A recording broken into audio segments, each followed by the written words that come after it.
Bueno, buenas tardes, muchas gracias por venir. Voy a empezar leyéndoos un texto. Desde la antigüedad ha habido tres grandes cambios en la idea del hombre sobre sí mismo, tres fuertes golpes asestados a nuestra vanidad. Antes de Copérnico creíamos que éramos el centro del universo, que todos los cuerpos celestes giraban alrededor de nuestra Tierra, pero el gran astrónomo echó por tierra ese concepto y nos vimos obligados a admitir que nuestro planeta solo es uno de los muchos que giran alrededor del Sol, que hay otros sistemas más allá de nuestro sistema solar y un sinfín de mundos. Antes de Charles Darwin, el hombre creía que era una especie en sí mismo, independiente del reino animal, pero el gran biólogo nos hizo ver que nuestro organismo físico es el producto de un vasto proceso evolutivo cuyas leyes son las mismas para nosotros que para cualquier otra forma de vida animal. Antes de Sigmund Freud, el hombre creía que lo que decía y lo que hacía eran el producto únicamente de su voluntad consciente, pero el gran psicólogo demostró la existencia de otra parte de nuestra mente que funciona en la clandestinidad y que puede incluso gobernar nuestras vidas. Esta introducción la hago porque dentro de unos pocos años, se van a cumplir 100 años desde que Freud empezara a hablar del inconsciente. Si tenemos en cuenta que la historia de la humanidad tiene aproximadamente unos 4.000 millones de años, es bastante reciente el descubrimiento del inconsciente. Entonces, a mí me gustaría empezar lanzándonos una pregunta. ¿Por qué sufrimos? La conferencia se titula El sufrimiento de los signos zodiacales, luego veremos los signos zodiacales, las adicciones emocionales que pueden desarrollar cada uno de ellos, pero ¿por qué creéis que sufrimos? ¿Alguien lo sabe? Porque sufrimos porque pierde el Barça, porque el mundo es injusto, porque sufrimos ¿por qué? ¿Por qué creéis que pensamiento, ¿no? Muy bien, tú se nota...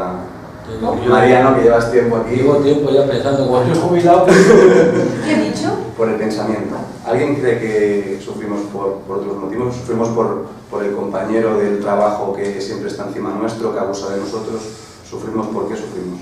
Porque no gestionamos bien las emociones. Muy bien, venís con la lección aprendida. Está muy bien. Bueno, vamos a ver un poco cómo funciona precisamente nuestro psiquismo, porque efectivamente, por cómo nos han educado, por cómo nos ha educado la sociedad, estamos muy pendientes de los hechos, de lo que pasa fuera de nosotros, y no nos damos cuenta que estando tan pendientes de lo que pasa fuera, perdemos nuestro poder como individuos. En la última conferencia había gente en el público que preguntaba, oye, ¿cómo se puede recuperar la autoestima? ¿Cómo puedo ganar seguridad en mí mismo? Pues precisamente con una buena gestión de las emociones y analizando lo que pensamos, es la manera más sencilla de, aunque no sea sencillo, pero es la manera para que podamos cambiar y para que podamos sentirnos más seguros. A ver. Vamos a ver. Primero, físicamente, el cerebro. A ver si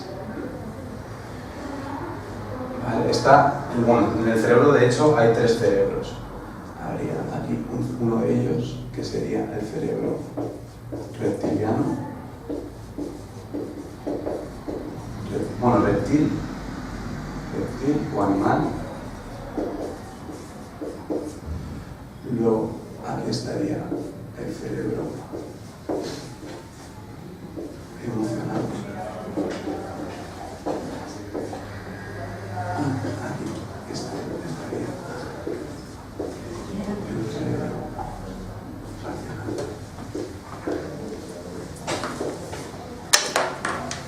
Vale.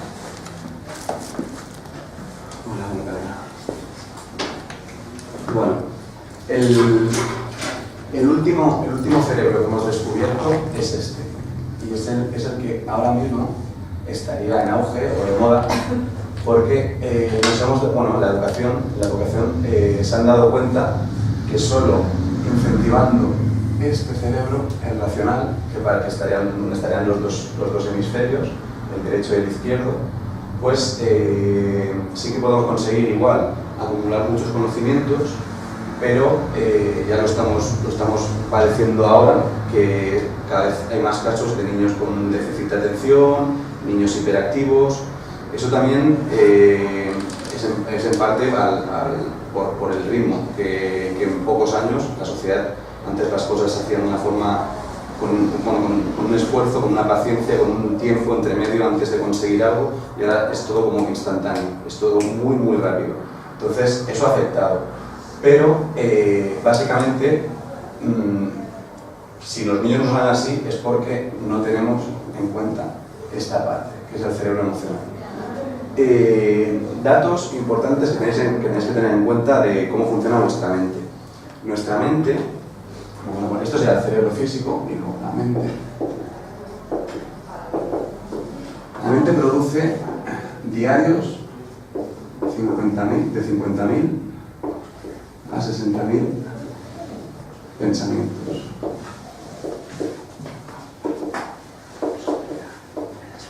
De estos 50.000 o 60.000 pensamientos, nosotros podemos intervenir en 1.500. Luego hay que tener en cuenta que el cerebro es ciego. ¿Qué significa que el cerebro sea ciego? El cerebro se cree todo lo que pensamos. No distingue entre lo que es real de lo que es virtual. Y una prueba muy sencilla que Tomás la pone en el segundo libro es el ejemplo de la masturbación. En la masturbación, nuestra mente la hacemos creer que estamos haciendo otra cosa. Y por otro lado, la mente hay que tener en cuenta también de la mente que hasta los 2 años hay niños que se adelantan, pero en general hasta los 2 años los niños solo sienten. Y de los 2 a los 4, 5 años, los niños sienten y con todo lo que reciben relacionándose y demás, desarrollan una serie de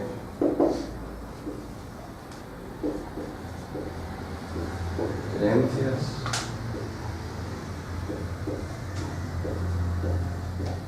dogmas y prejuicios. Esto de aquí, de 0 a 4 o 5 años, lo que nos decía Freud, ahora se van a cumplir 100 años, y lo que los investigadores cada vez están investigando más, es que de 0 a 5 años creamos la base emocional para toda la vida. Llega un momento que esto también es un dato importante, no tenemos recuerdos hasta los primeros 3 años, como siempre hay excepciones, pero en general no tenemos los primeros recuerdos hasta los 3 años y los 8 meses.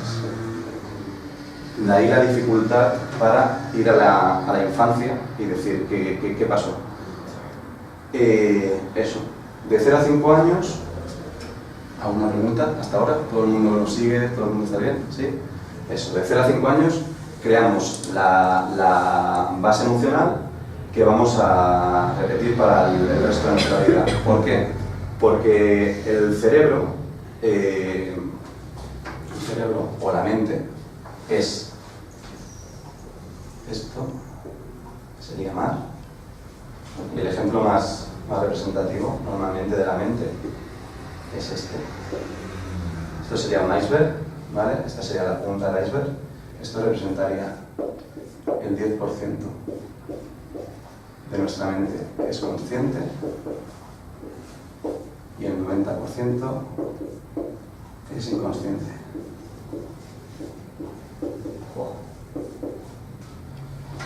Es el mito de David y Goliat. O sea, intentar luchar contra los automatismos que cada día repetimos no es una tarea nada fácil. Pero lo bueno es que el inconsciente es como un niño de 5 años, no tiene criterio. Entonces, si lo enseñamos y lo ordenamos y lo domamos, puede hacernos caso. Eso es lo que la neurociencia ha descubierto en los últimos 15 o 20 años, que pensábamos que no podríamos cambiar en toda nuestra vida, emocionalmente hablando, y sí que se puede con entrenamiento mental, entrenamiento de la mente y gestión de las emociones, sí que podemos cambiar. Claro, pensad una cosa, ¿qué es más fácil? Intentar analizar 1500 pensamientos diarios o jugar. Claro, tenemos por el otro lado, tenemos 6 emociones básicas.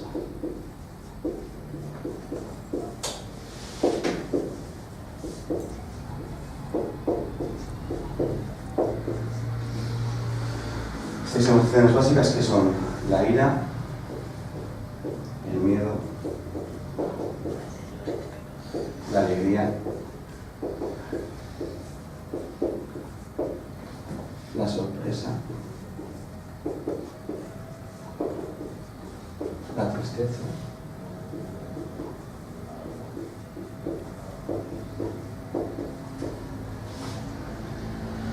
el miedo y la lesión o el asco.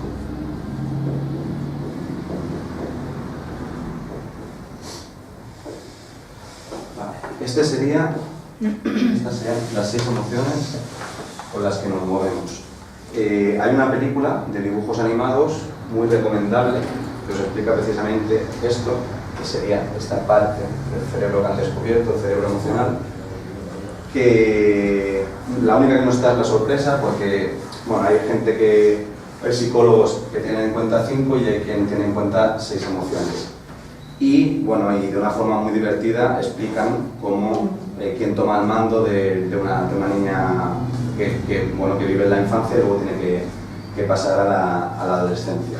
Entonces, ¿cómo funcionaría? ¿Cómo funcionaría la vida del niño? En esos 2 primeros años, un niño, ya sabéis, si no tiene palabras, no puede tener asociaciones de ideas, por lo tanto, con lo único que se puede defender es con estas emociones. Tiene hambre cuando tiene ganas de dormir, llorar, alegría, miedo, sorpresa. Y luego, hasta los 5 años, ya empieza a desarrollar, al relacionarse con otros, ya empieza a desarrollar las creencias, los dogmas y los prejuicios, y ese va a ser según cómo vaya, según lo que sienta ese niño, pues así va a ser si no ponemos remedio, si no nos cuestionamos esa educación, así va a ser el resto de la vida.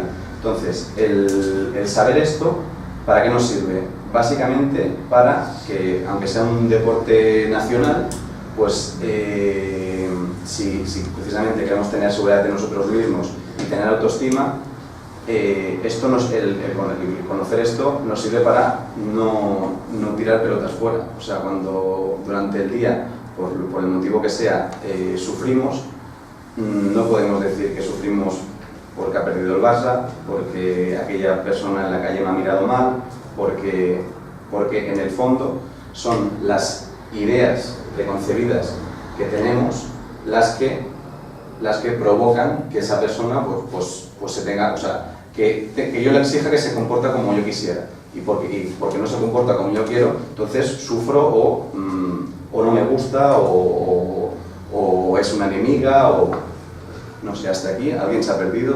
Sí, comentabas eso, ¿no? Que en vez de analizar los pensamientos, de identificarlo con las emociones, ¿te referías? No, a ver, yo lo primero que haría es ver, o sea, si llegamos, pues eso, la edad de 20, 30, 40, 50 años, somos personas que sufrimos, lo que sea, lo primero sería detectar a qué emociones, qué adicciones emocionales tenemos con estas 6 emociones, con esta carta.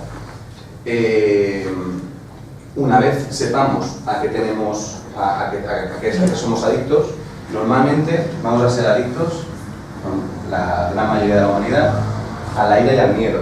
Y gracias a estas 2 emociones, porque alguien podría decir que solo hay la alegría y la sorpresa como emociones positivas y luego están la tristeza, el asco, el miedo y la ira. Pero hay que tener en cuenta que gracias a la ira y gracias al miedo hemos sobrevivido como especie. El miedo nos ha permitido huir y la ira atacar. Y es la manera que hemos sobrevivido.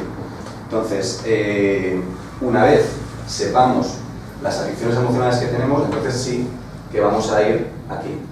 ¿Por qué? ¿Por qué? Porque para vivir necesitamos sentir. Esto lo vamos a necesitar. ¿Vale? O sea, de hecho, está estudiado que a niños que se les abandona de 0 a 2 años y no se les da ningún afecto, mueren. O sea, afecto necesitamos. Y sentir, para existir, para vivir, lo necesitamos. El pensar viene después. El pensar cuando se introduce el lenguaje, cuando nos enseñan a hablar, cuando nos comunicamos, cuando compartimos, cuando nos relacionamos. El problema es, claro, el sufrimiento, cuando planteé la conferencia del origen del sufrimiento, hemos dicho que está en el pensamiento, pero podríamos decir que sufrimos por cómo nos han educado, porque en su momento no tuvieron en cuenta esto, no tuvieron en cuenta las emociones, solo tuvieron en cuenta pues, los dogmas, las creencias y los prejuicios que han pervivido hasta el día de hoy. De hecho, la educación que recibimos aquí en Occidente hace 200 o 250 años que es la misma. Y igual en otra época fue bien, pero ahora cada vez es, o sea, ayer estuve viendo conferencias y en el Reino Unido en 5 años o sea, el incremento de pastillas que se le da a los niños es brutal. O sea, no sé si se dan 1 millón de pastillas mensuales o una barbaridad, una barbaridad. Y todo porque por creencias, porque pensamos que esos niños, o sea, enfermedades que antes no existían. O sea, esto del déficit de atención, de la hiperactividad, hace 20, 30, 40 años nadie hablaba de ellos y seguro que había un niño movido en clase. Pero ¿por qué se ha disparado todo esto? Bueno, lo que hablábamos antes de las velocidades a las que va la sociedad y a algo muy importante que también, o sea, es la causa de las enfermedades y la causa seguramente de que suframos como sufrimos, que es el estrés.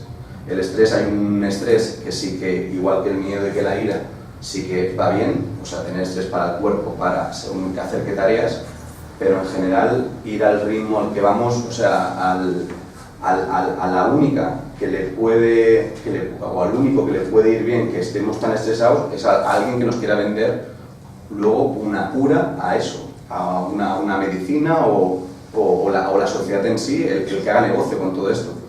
Porque a nosotros como seres humanos, como seres individuales, el ir así de estresado no, para la salud, el 95% de las enfermedades están provocadas por el estrés. Salen muchos estudios de los efectos de los efectos de tener esta enfermedad, de tener aquella y tal, pero pocos estudios de qué los causa. Y la causa en el 95% de las ocasiones es el estrés. Sí que los hay. Yo cuando estudiaba ya hace muchos años ya se sabía que el 90% de las enfermedades tenían un origen emocional. Ya sé, bueno, eso cada vez, lo que pasa que... que... de los años 90. En los años 90. Ay, no, y de hecho... La farmacéutica no nos interesa. No. Pero yo recuerdo que ya se hablaba, pero es verdad, se habla y se da carpetazo, pero ya se sabía, ¿no? Es que se sabe, lo que pasa que en los grandes medios y demás, bueno, también sabemos que los medios son un negocio y bueno, y esas noticias pues la verdad es que no nos llegan por los grandes medios.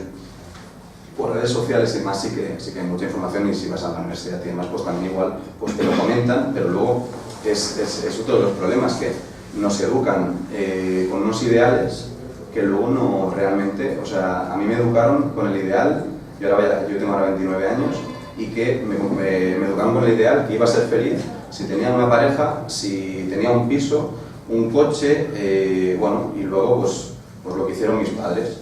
Y la verdad es que ahora mismo ni tengo, bueno, coche sí, pero no tengo ni pareja, ni tengo hijos, ni tengo, y bueno, y tengo un piso. Y tampoco piso compartido. Pero aún así se puede ser feliz. Eso no deja de ser creencias. Pero hay algunas creencias que ni las has pensado y ya vienen dadas. Claro. Me explico.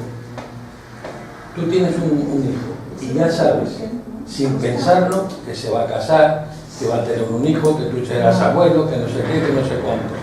Cuando eso no se da por cualquier circunstancia, dices, joroba, si eso nunca lo había pensado, ¿por qué se da? Porque la sociedad te lo transmite así. O sea, claro. No, y yo creo que todo eso, Mariano, más que creencias, igual serían dogmas. O dogmas, sí, también. Que esto es más... Sí, sí. Lo que pasa es que los dogmas yo los encajo más en la religión, ¿sabes? Me viene bueno, te viene la palabra religión. religión. Entonces me cuesta más averiguarlo ahí, pero bueno. Me viene bien que hables de religión porque también, o sea, una de las causas de que el sufrimiento esté visto como algo bueno, como que el que sufre más en el trabajo es el mejor, eso nos viene de la religión, de la religión judeocristiana, Sí. de las religiones monoteístas. Sí. Y todo lo demás también. Es que me sorprendía porque tú el tema que acabas de decir es el mismo que he tenido yo, seguramente mis padres, ¿desde cuándo nos han incluido los dogmas o los niños? ¿Me han variado? Bueno, de la religión 2000 años. Las monoteístas son todas iguales. Más exigente. No lo sé. La sorpresa me cuesta entenderlo como emoción básica. Hay un debate, de hecho en la película no sale y hay quien tiene en cuenta 5 y 6, pero piensa que tú para sorprenderte no necesitas ningún pensamiento. La sorpresa puede ser negativa o positiva, pero no hay... La diferencia básica entre una emoción y un sentimiento es que para el sentimiento necesitas un pensamiento. Y, o sea, no es porque, por ejemplo, para tener nostalgia sobre algo necesitas un recuerdo, necesitas pensar sobre algo. Para estar triste, se te muere un ser cercano y es normal que sientas tristeza. Esa es la diferencia básica. Igual, veo que nadie tiene dudas, esto es sencillo de entender, pero luego practicarlo en el día a día hay que tener muy presente que el inconsciente maneja el 90% de lo que hacemos diariamente. Y menos mal que es así, porque si no fuera así, sería muy complicado que sobreviviéramos. O sea, cuando os decía también lo de que el cerebro es ciego, es que no nos damos cuenta, pero ahora que os estoy mirando, yo igual fijo la atención en ti y mi inconsciente está grabando todo esto, todo lo que pasa alrededor. Y el inconsciente es como si fuera un gran estadista. Él, para que sobrevivas, claro, todo esto que estamos hablando de la felicidad, de evitar el sufrimiento, esto es reciente, estamos hablando de 20, 25 años. Y el inconsciente, por lo que hablábamos antes, tiene 4.000 millones de años y lo que ha hecho para la especie humana es que sobreviviera, no ha pensado en vivir. Entonces es un gran cambio, el hecho de decirle, vale, gracias porque cada día me permite sobrevivir, pero ahora lo que quiero es vivir en plenitud sin sufrir. Pues es un cambio importante. Entonces, yo había pensando en ejemplos de... Yo lo he intentado y pensar, o sea, si cada día, por ejemplo, pues intentar para que veáis la fuerza que tiene el inconsciente y los automatismos, que el cerebro funciona de forma automática.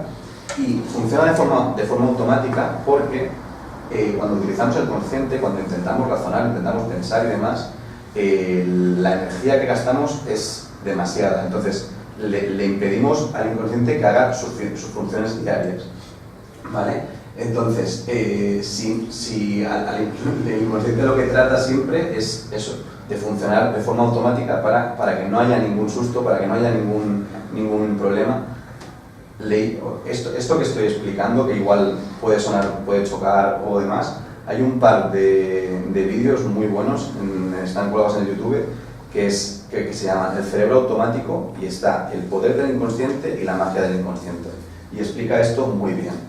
Y habla de que si el inconsciente igual puede trabajar con 1.000 millones de unidades de información, al mismo tiempo el consciente solo puede trabajar con 40.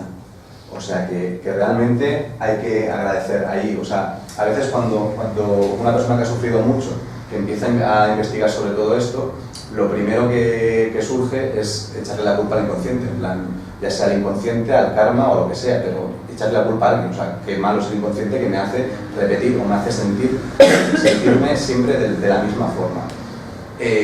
Bueno, primero habría que agradecerle que gracias al inconsciente estás vivo y estás sobreviviendo. Luego, pues si queremos cambiar, sentir de forma distinta, pues lo que hay que hacer es precisamente el trabajo está aquí. Está en esos 1.500 pensamientos que tenemos a diario, cuestionar estas creencias, estos dogmas y estos prejuicios. Es el trabajo que hacemos aquí y que Tomás en su tercer libro, en una manera emocional de ver la vida, explica eso, explica todo el proceso de cómo se forma el niño y luego el adulto cómo puede, técnicas y cómo puede cambiarlo. No sé, ¿te ha quedado bien? ¿Ha quedado claro? ¿Alguna pregunta?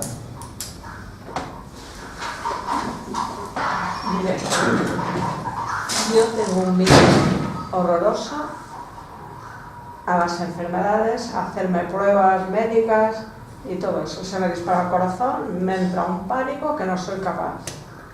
Eso seguramente sea, bueno, puedes empezar investigando por familiares, porque otra de las cosas que cuando he empezado a explicar, hablando sobre estos 3 grandes golpes que se dieron al ser humano, que se le dijo que ni era el centro del universo, ni era el centro de la especie humana, ni gobernaba incluso sus decisiones y sus ideas. ¿Se me ha ido de esto? Sí. A veces el problema del sufrimiento es que nos identificamos con lo que pensamos. Pensamos que lo que pensamos somos nosotros. Y no nos damos cuenta que lo que pensamos viene influenciado por esto, por lo que nos han dicho de chiquitines. Aquí hay un tema muy importante que según las etiquetas que nos han puesto de pequeños, la infancia que igual ya no la recordamos, igual tenemos que mirar un poco, pues la escuela, la etiqueta que nos ponían en la escuela, o luego cuando nos hicimos más mayores. Inconscientemente, si no cuestionamos esa etiqueta, la vamos a llevar colgada toda la vida. Entonces, eso por un lado.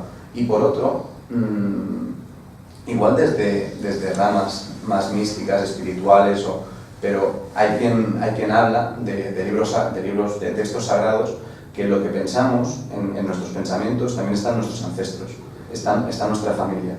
No sé si habéis oído hablar de las constelaciones familiares, ¿vale? Las constelaciones familiares es hacer tu árbol genealógico, ver para tu trauma, tu enfermedad o lo que tengas, por lo que sufras, ver de dónde viene, y ir mirando para atrás, porque viene del mismo árbol. Y de hecho, las constelaciones familiares lo que nos dicen es que curando las ramas, que seríamos nosotros, se cura el árbol, se cura las raíces. O sea, nuestras familias también sería el primer foco de atención de los traumas o los sufrimientos que tengamos.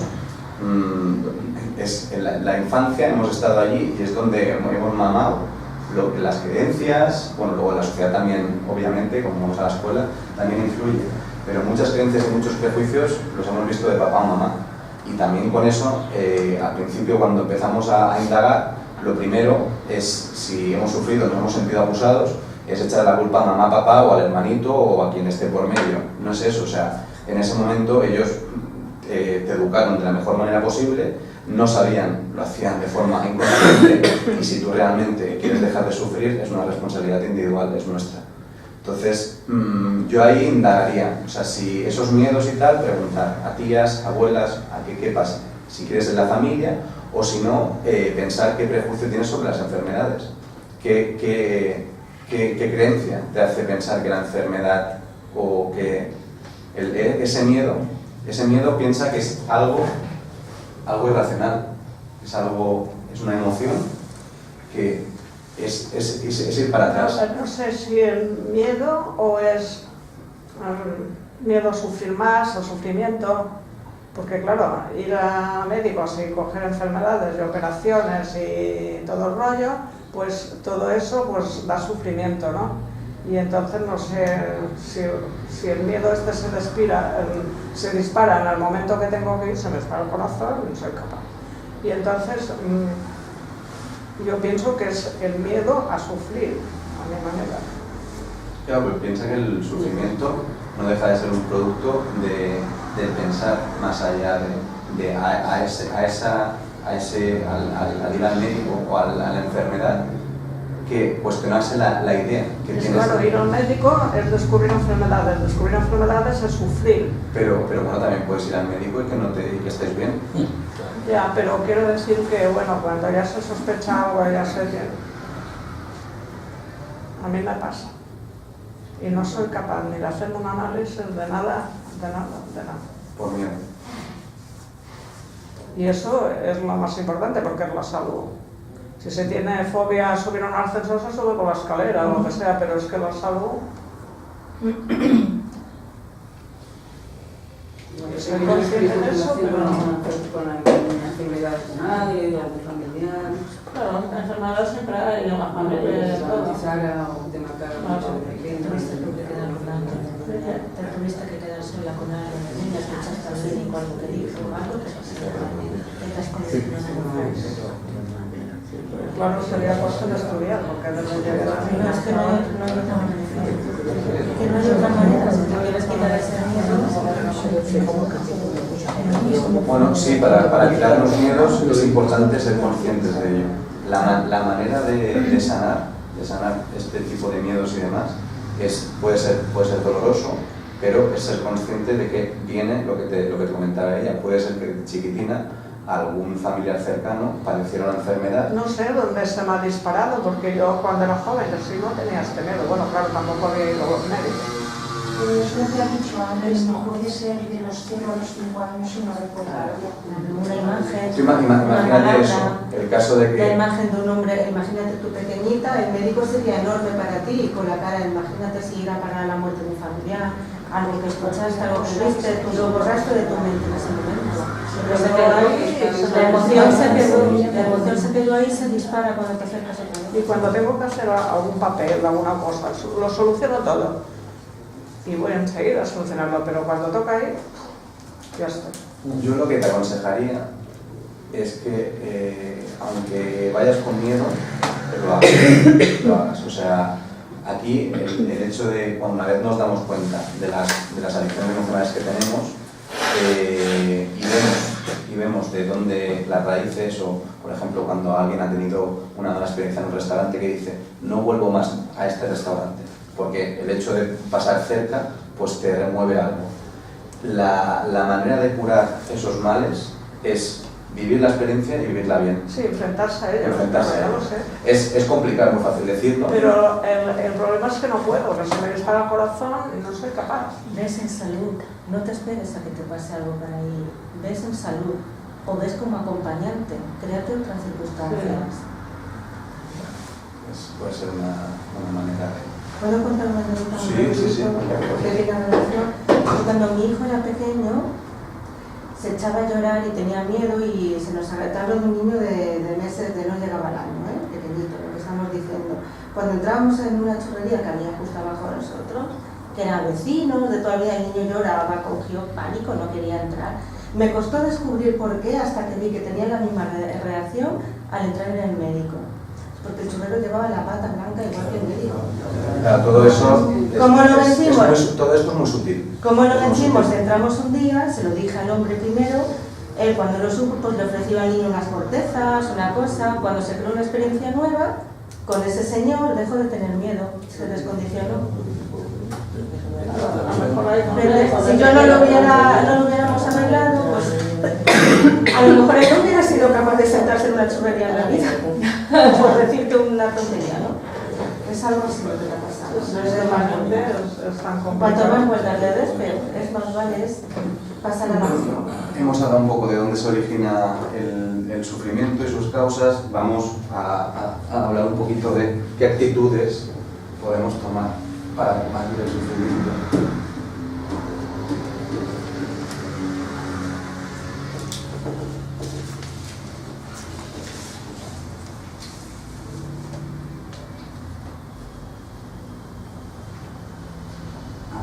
Yo me he apuntado unas cuantas. La primera que he apuntado es... Hablábamos antes de los prejuicios, pues una buena actitud para no sufrir es no juzgar. A mí hay un ejemplo gráfico que me ayuda siempre que es el inconsciente o quien sea, me adelanto y juzgo alguna situación. Pensad que cuando estamos juzgando a alguien o alguna situación, lo que estamos haciendo es imaginaros la vida de esa persona, que es un rollo de los antiguos, una de las películas antiguas, aquellos rollos tan grandes. Estamos cogiendo un fotograma de todo ese rollo y por las creencias y los prejuicios que tenemos nosotros, estamos juzgando la situación. O sea, realmente habría que observar y no juzgar. O sea, porque el juzgar al otro, o sea, lo que nos va a llevar a sufrir, a que no empaticemos con esa persona, a que no aprendemos, a que no aprendamos, Ahora parece que el mundo se cae, el mundo se hunde porque ha salido Trump. Bueno, nos lo han vendido muy mal a este hombre. Yo no voy a romper una lanza, por favor, pero antes de juzgar a alguien habría que conocer muchas más cosas y no sé, o sea, es lo sencillo, es el periodismo, estudia periodismo y es un negocio. Entonces, bueno, entiendo que hay que vender periódicos y demás, pero una de las actitudes para no sufrir sería no juzgar. Luego, la otra, esta puede ser un poquito más complicada, pero también es aceptar, es la aceptación. La vida ya es. Muchas veces, o sea, sufrimos porque se dan situaciones que no son como nos gustaría que fuesen, por las ideas preconcebidas de cómo tendrían que ser, y es mucho más sencillo que eso. Aceptando lo que nos pasa, es mucho más fácil transformar las situaciones que resistiéndonos. Si nos resistimos a algo, es más fácil que se repita. Luego, esta es muy nueva, de esto se habla relativamente hace poco, de relativizar. Muchas veces, por lo que hablamos antes de los mensajes que nos envía la sociedad hay que tener en cuenta que es algo eterno, es algo que va a durar para siempre, pero nosotros como individuos tenemos fecha de caducidad. Entonces, a veces le damos importancia a cosas y no tenemos en cuenta que no sabemos en qué momento podemos irnos. Somos seres impermanentes, que no vamos a permanecer para siempre, y es importante darle valor a las cosas que realmente lo tienen. Se le han caído. Le han caído las gafas. Sí, falseado, quizá. Gracias. Otra de las actitudes sería la no queja, que de esta ya hemos hablado bastante. Y bueno, sí, también hemos hablado de cuestionar esas creencias,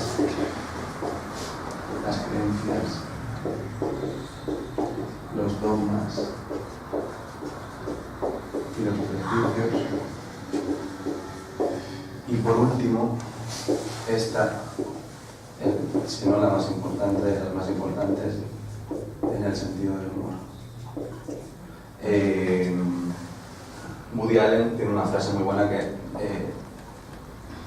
explica, cuando dice que la comedia es drama, es un drama más tiempo. Cuanto menos tardemos en darle la vuelta a esta drama, lo convertiremos antes en una comedia y sufriremos menos. Estas son algunas actitudes que podrían, si a alguno se le ocurre alguna más, alguna actitud para no sufrir. Estas son las actitudes también que practicamos aquí. Están aquí los libros de Tomás y cada lunes hacemos un curso de bienestar emocional, lo da Tomás, y trabajamos con todo esto. Porque, esto también tienes que tener en cuenta que es un trabajo para toda la vida. Esto, ahora la sociedad, pues eso, nos vende que con el coche, con la novia, con tal, vamos a ser felices al momento, tal, pero la mente, el inconsciente, eso está pendiente de que sobrevivamos y los automatismos se repiten y se repiten y se repiten. Y por mucho que cambiemos, los pensamientos, siguen viniendo pensamientos para repetir actitudes pasadas. No es fácil, no es algo sencillo cambiar, pero vale la pena para no sufrir. Que hay que hacer un esfuerzo para intentar cambiar el pensamiento. Más que cambiarlo, claro. Igual pensamientos, primero es saber precisamente cómo funciona la mente. Y la mente, esos 1500 pensamientos que nos envía diariamente o que podemos nosotros trabajar con ellos, trabajan para que sintamos lo que sentíamos de chiquitines.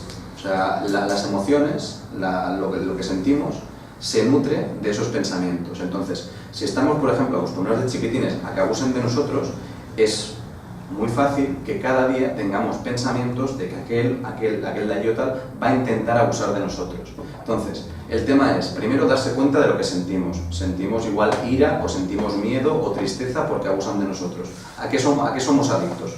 Primero es darnos cuenta de eso. Una vez nos demos cuenta de que somos adictos a esas emociones, Para poder transformarlas, cuando nos vengan los pensamientos de que esa persona viene a por mí, tengo que desconfiar de ese, que del otro, uno se va a dar cuenta que ese pensamiento viene a alimentar esa emoción que teníamos de pequeño. Si la quiero cambiar, igual lo que tengo que hacer es no darle bola a ese pensamiento. Si ese pensamiento me invita a desconfiar de alguien, igual tengo que hacer lo contrario, tengo que confiar en esa persona, aunque piense que va a abusar de mí. Es la única manera de que esos pensamientos pasarán, pero cada vez pasarán menos. O sea, cuando una persona sufre, por ejemplo, cuando dice que sufro por mi mujer porque no está en casa, eso no es posible, porque si esa persona no está en casa, ¿cómo te puede hacer sufrir? Tú estás sufriendo porque estás pensando en que tu mujer no viene o lo que sea. Entonces, el hecho sería eso, trabajar el pensamiento de dejarlos pasar. La meditación no deja de ser observar los pensamientos y dejarlos pasar, y no tener apego hacia ese pensamiento, cogerlo y darle vueltas y más vueltas y más vueltas, porque al final se hace una bola de una cosa que era una tontería. Vale. De hecho, también una de las maneras, los psicólogos al principio con terapias breves y demás, lo que recomiendan es, por ejemplo, que lo que pensamos lo escribamos. Bueno, aquí las mujeres en general son más inteligentes que los hombres, porque los hombres nos caemos las cosas, las mujeres las hablan y las sueltan, y entonces es una manera también de tener menos estrés y de emocionalmente pues lo trabajan mejor todo esto. Pero ¿qué pasa cuando un gran problema que tenemos en la cabeza lo hablamos o lo escribimos? Porque ya lo vemos diferente, porque aquello que en nuestra cabeza parecía algo imposible, que no podíamos, a la hora de escribirlo o a la hora de hablarlo, igual nos damos cuenta que tampoco era para tanto, que compartiéndolo con una amistad o compartiéndolo con un ser querido, pues él igual te da un otro punto de vista. Y lo interesante de todo esto, una de las cosas que no hemos dicho, para que nos demos cuenta que el sufrimiento viene del pensamiento, es por qué, o sea, ante una misma situación, una persona sufre y la otra no. Eso es porque está gestionando algo de otra manera. Esa persona igual también tiene pensamientos parecidos a los tuyos, pero el pensamiento que le viene de desconfianza o de esto, pues lo sabe gestionar mejor. Es una cuestión de cómo gestionamos eso. El hecho de que un aficionado se ponga loco y otro, siendo también aficionado del mismo equipo, esté más tranquilo, es una cuestión de gestionarlo, de que no me va la vida con eso. Es eso, es identificar todo eso. Esa es la manera que tenemos, y es la manera de realmente... yo si os he hecho esta conferencia, aunque soy jovencito de mar, me dices eso, pues he tenido una época de mi vida en la que he sufrido mucho, y gracias a todo lo que he aprendido aquí, la verdad es que se puede cambiar. Y situaciones que antes me afectaban muchísimo, pues me he dado cuenta que se pueden vivir mucho mejor. Se pueden vivir mucho mejor. Eso que dices del fútbol o de tal, ¿se podría ser un dogma eso? Eso, antes cuando hablábamos de los dogmas, Mariano, los del fútbol y demás, ya lo he borrado. Pero de los tres cerebros que hemos visto al principio, ese es el primitivo. Eso es a nuestra parte animal. El fútbol ataca a nuestra parte animal, que es normal. La tribu. Va ahí. Por eso vivimos con los tribus. Sí. Porque eso es más complicado. Es más complicado moverlo porque es algo primitivo. Ese cerebro, pues bueno, eso sí que sí es irracional y es el que nos ha permitido llegar hasta el día de hoy, pero ataca algo, ataca algo de la tribu, de algo animal, a un instinto animal. Tú eres el rival, la otra tribu es algo bueno. Son menos 5. Vale. Bueno, os he leído, el texto que os he leído al principio es el inicio de una película que se llama Freud, Pasión Secreta. Ahí veis cómo Freud descubre el inconsciente y cómo en los años 20 del siglo pasado lo trataron por las ideas que decía. Ahora cada vez la gente dice, pues vamos a Freud, que lo que dijo era bastante interesante. Ahora para acabar, os voy a leer un texto que salió en la Contra de la Vanguardia del viernes pasado, para que veáis cómo lo que dice la neurociencia últimamente, los últimos estudios. El artículo de la Contra se titula "El universo es inmaterial, mental y espiritual". Os leo el cuadrito que sale de la descripción del entrevistado. Qué inspiradora y estimulante me resulta esta charla con Jordi Villem. Reencanta la realidad al entrelazarla con mi conciencia, mi corazón. Al acabar, evoco una de mis frases favoritas de Dalí: la naturaleza es sobrenatural. Pillem es filósofo posmaterialista porque elige una mirada más allá del cómputo materialista, de la ciencia mecanicista y del racionalismo desnudo, y la construye justo donde todos esos reduccionismos se encogen de hombros. En su libro Inteligencia Vital, subtitulado Una visión posmaterialista de la vida y la conciencia, lo explica con gracia y ligereza. Te dice: tú eres único pero no separado, participas, co-creas, eres con el universo. Y aquí la entrevista. ¿Qué le hizo filósofo? Una ventana. ¿Una ventana? De niño me asomaba, miraba al cielo y me preguntaba: ¿para qué estoy aquí?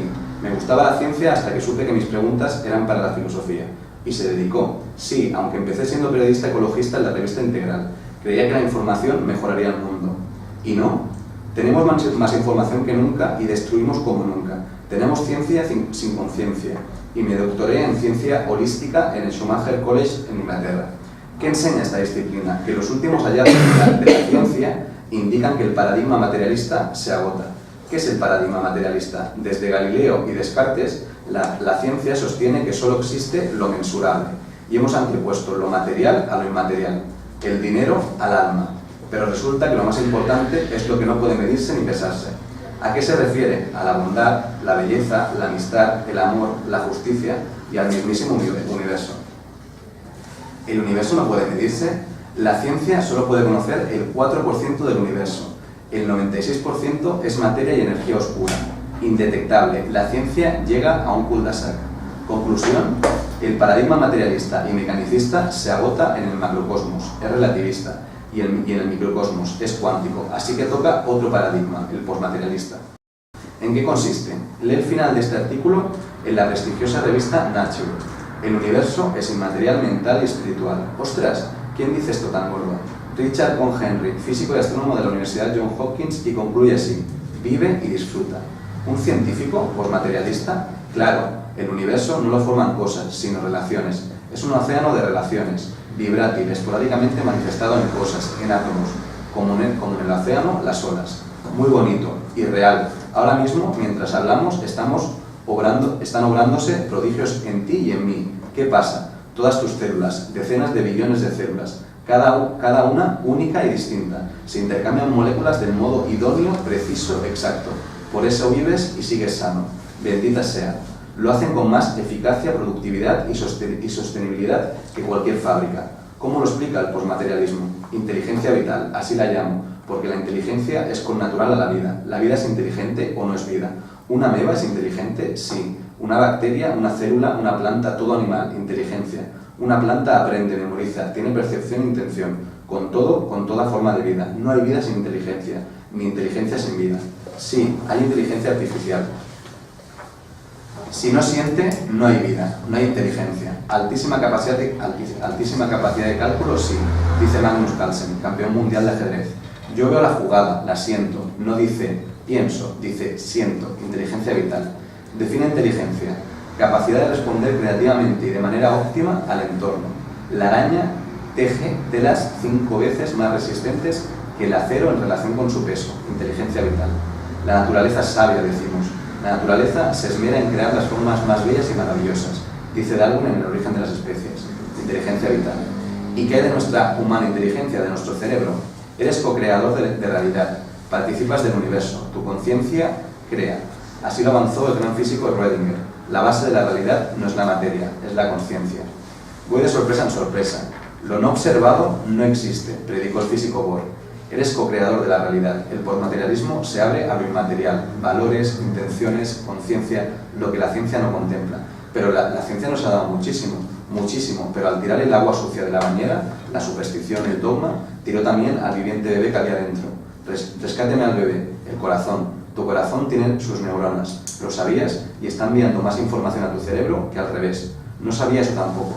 Fíjate, cuando dices yo, no te apuntas con el dedo, a la cabeza, al cerebro, me apunto al pecho, al corazón. Sí, porque ahí estás tú. El sánscrito tiene una sola palabra para mente y corazón, y decimos que el corazón se me hiela, se me parte, se me abre. ¿Lo tengo en un puño o eres de buen corazón? ¿Puede responder ya a la primera pregunta de su vida? ¿Para qué estoy aquí? Sí, creo que ya puedo, para descubrirme. El propósito de la vida es descubrirte a ti mismo en plenitud. Yo creo que también. Del viernes. La anterior las pasadas. Sí. ¿Tenéis ¿Tenéis alguna pregunta? Nos hemos dejado los signos zodiacales. Eso lo podremos... Sí. Bueno, ¿qué hacemos? ¿Hago 10 minutos rápidos? ¿Sí? ¿Un poquito? ¿Sí? Va, pues a ver, adicciones emocionales... Bueno, luego lo digo sentado y ya... Sí, hacemos una rueda rápida. A ver, el signo de Aries. El signo de Aries, de las 6 emociones que habíamos puesto, pues es sencillo que el signo de Aries pues tienda a la alegría, por un lado, porque el Aries es el más espontáneo de los signos, que es el primero y es un signo de fuego, el que inicia las cosas y puede ser adicto a la alegría. Y por otro lado, hay que tener en cuenta que Aries lo rige Marte, el dios de la guerra, y por lo tanto a los Aries les gusta mandar, les gusta dirigir, y también que pueden desarrollar una adicción emocional hacia la ira, ¿no? Pueden ser bastante irascibles si no tienen en cuenta a los demás. Por otro lado, el segundo signo de zodiaco es Tauro. Tauro es un signo lento, pero seguro, y el problema que tiene Tauro es que no le gustan los cambios. Un Tauro es muy fácil que sea feliz si tiene un buen plato en la mesa, tiene un buen dormir y una buena pareja con la que hacer el amor. Con eso un Tauro es sencillo que sea feliz, pero no le a un Tauro, bueno, cabezón, en plan un poco primitivo, y le puede costar aceptar los cambios. Y yo he puesto aquí que podría tender sobre todo a adicciones emocionales al miedo y a la ira. A la ira en el sentido, a un Tauro cuesta enfadarlo, pero cuando se le enfada a un Tauro, pues bueno, pues eso, o sea, la imagen de un toro que viste. Géminis, pues Géminis yo he puesto que podría ser como el Géminis, es un signo que le gusta muchísimo aprender, puede ser adicto a la sorpresa, puede ser un signo que se sorprenda fácilmente, y a la alegría. El Géminis suele tener dos caras, una alegre y otra menos alegre, pero bueno, sí que es un signo que le da mucha importancia a la imagen, pero bueno, como emociones sí que podría tener sus momentos de tristeza y demás, pero yo creo que es eso, que podría ser adicto a sorpresa, a la alegría. El cáncer. Perdone, yo soy, no sé si soy Tauro o soy Géminis, porque nací el 21 de mayo. Es Tauro. ¿De qué año? Y el Tauro es hasta a partir del 20 o 21. Cambia, ¿de qué año? El primer signo de Géminis es el 23 de mayo. 48. ¿No? Y a veces no sé si soy Tauro o si soy Géminis, porque estoy ahí en la ley. ¿Qué día nació? El 21 de mayo. El 21 de mayo del 48. Tauro. Pues a veces en la revista tiene Géminis. No, pero no haga caso a las revistas, porque las revistas siempre van a poner la misma fecha para el signo de Tauro y de Géminis. Y los movimientos de los planetas no son simétricos, y hay años en que el Sol entraba en Tauro el 21 y hay otros años en que entra el 20 o así. Por eso que no sé lo que soy. Yo he mirado el efemérides, que aquí sale la posición. Lo que pasa es que, a ver, hay que tener en cuenta que le estoy diciendo su Sol. Su Sol, ¿dónde está? Su signo solar está en el signo de Tauro. Pero una carta natal, que es la foto del cielo, el día en que nace, se compone de muchas casas, de muchos planetas y, o sea, de diferentes energías. O sea, su esencia es de Tauro, pero luego... Solo un día, porque nace el 21 de mayo. Por eso puede ser que tenga planetas en el signo de Géminis y tenga cosas geminianas. O sea, que puedo ser las dos cosas. No, su Sol, ya le digo yo que su signo es Tauro. Lo que pasa que luego hay la gente que sabe un poquito de astrología, pues igual conoce su ascendente. El ascendente no es más que la casa 1 de la carta natal, ¿vale? Y hay mucha gente con la edad más que se reconoce más por su ascendente, su casa 1, que por su signo solar. O sea, igual es ascendente. ¿Esto todo lo que explica de los signos es verdad o es una imaginación de todas las cosas? Es una ciencia arte que tiene 6.000 años, la astrología, y en mi experiencia personal y lo que he leído y demás, bastante fiable. Pero no es lo que dicen las revistas, ¿eh? Claro, ese es el problema. Yo estudio periodismo y en la astrología no es lo que dice la revista, sino lo que dicen los periódicos. Bueno, pues a ver, sé que soy Tauro, porque...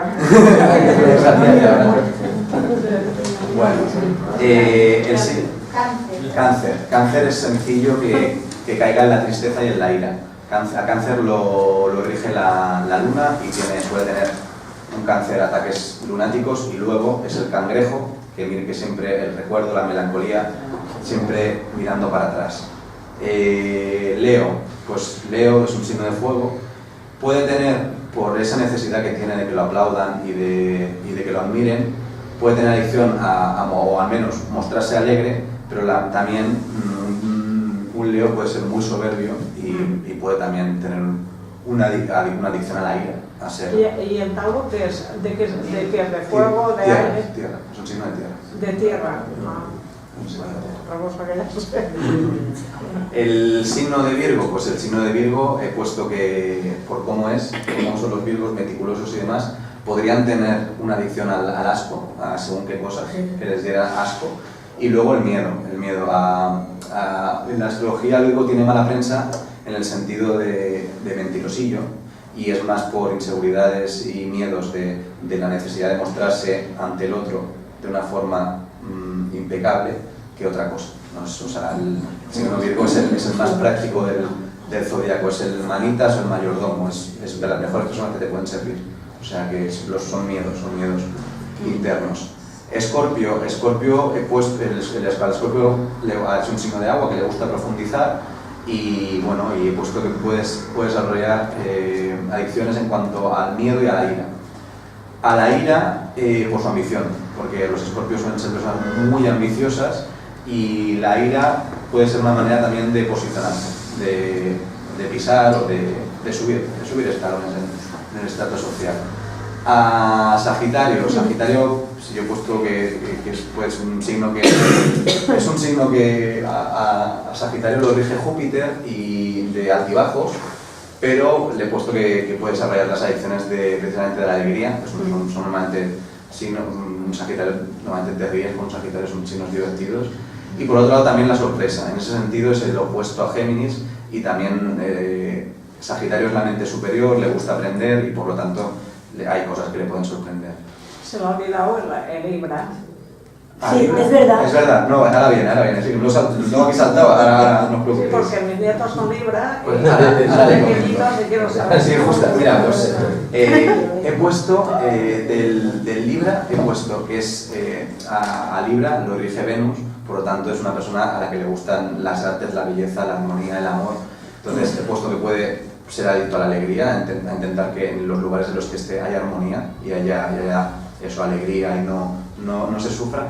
Y por otro lado he puesto aversión, asco, pues por estatus, el Libra igual puede llegar a ser clasista, y que esto que no pertenece a nuestra clase, pues un poquito como el asco, por poner algo, porque eran 6 emociones. Luego estaría el Capricornio he puesto que podría desarrollar adicciones de ira y tristeza. Capricornio, bueno, la misma palabra de taciturno ya nos lleva a eso, a Capricornio es un signo muy reflexivo y bueno, también es un signo que le importa el estatus social y bueno, combinar la ira y la tristeza. Luego al signo de Acuario le he puesto que podría desarrollar las emociones de sorpresa, porque Acuario es un signo que siempre mira hacia adelante, mira hacia el futuro. Es el inventor del zodiaco. Y luego también he puesto aversión porque el signo de Acuario puede llegar a ser bastante intolerante. Pues el signo de Acuario en grandes multitudes se agobia bastante y es más de grupos reducidos. Y por último, el signo de Piscis, pues he puesto que puede tanto desarrollar emociones como la sorpresa, porque es un signo que se crea películas, fantasías, y él mismo